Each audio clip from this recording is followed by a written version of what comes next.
കുടുംബവിളക്ക് ഇത് പ്രേക്ഷകർക്ക് ഒരു പുത്തൻ പ്രതീക്ഷ നൽകുന്ന ഒരു കിടിലൻ പ്രൊമോ തന്നെയായിരുന്നു കേട്ടോ. വേറെ ഒന്നുമല്ല, നമ്മുടെ പൂജയ്ക്ക് ഒരു വെളിപാടുണ്ടായി തിരികെ സുമിത്രയ്ക്ക് അരികിലേക്കോ എന്നുള്ളൊരു സൂചനകൾ തന്നെയാണ് നമ്മുടെ പുത്തൻ പ്രൊമോ നൽകുന്നത് തന്നെ. വേറെ ഒന്നുമല്ല, നമ്മുടെ രഞ്ജിതയുടെ വീട്ടിൽ നിന്ന് പൂജ ഇങ്ങനെ പോകുന്നതായിട്ട് കാണിക്കുന്നുണ്ട്. രഞ്ജിതയുടെ അടുത്ത് നിന്ന് ഇങ്ങനെ പോകുന്നതായിട്ട് കാണിക്കുന്നുണ്ട്. അപ്പോൾ എന്താണ് അതിന് പിന്നിൽ നിന്ന് ഇങ്ങനെ അറിയില്ല.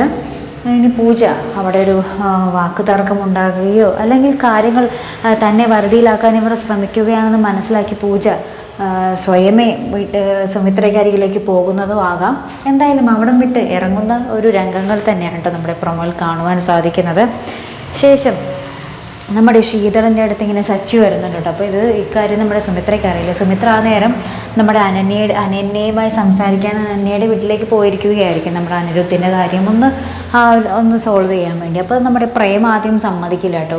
അവൾ ആര് സംസാരിച്ചാലും അവൾ വഴങ്ങില്ല എന്നൊക്കെ പറയുന്നുണ്ട്.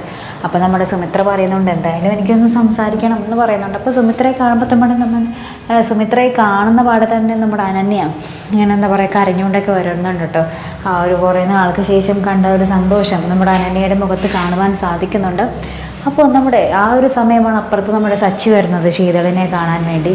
അപ്പം നമ്മുടെ സിദ്ധാർത്ഥൻ പറയുന്നുണ്ട് നിൻ്റെ ജീവിതത്തെ പറ്റി നിനക്ക് എന്ത് വേണമെങ്കിലും തീരുമാനിക്കാമെന്ന് സിദ്ധാർത്ഥൻ പറയുന്നുണ്ട്. പക്ഷേ നമ്മുടെ സുമിത്ര വരുമ്പോഴേക്കും നമ്മുടെ ശീതൾ ഇങ്ങനെ പേടിച്ച് നിൽക്കുന്ന ഒരു രംഗോട്ടോ കാണുവാൻ സാധിക്കുന്നത്. സച്ചിയെ കാണുമ്പോൾ അമ്മ എങ്ങനെ പ്രതികരിക്കും എന്നറിയാതെ പേടിച്ച് നിൽക്കുന്ന ഒരു രംഗം തന്നെയാണ് കേട്ടോ കാണുവാൻ സാധിക്കുന്നത്. അപ്പോൾ ഇത് എന്തായാലും വളരെ സംഘർഷപ്രദമായ രംഗങ്ങൾ തന്നെയാണ് ഇനി കുടുംബവിളക്കിൽ വരാൻ പോകുന്നത്. അപ്പോൾ അതിനൊക്കെയായിട്ട് നമുക്ക് കാത്തിരുന്ന് കാണാം.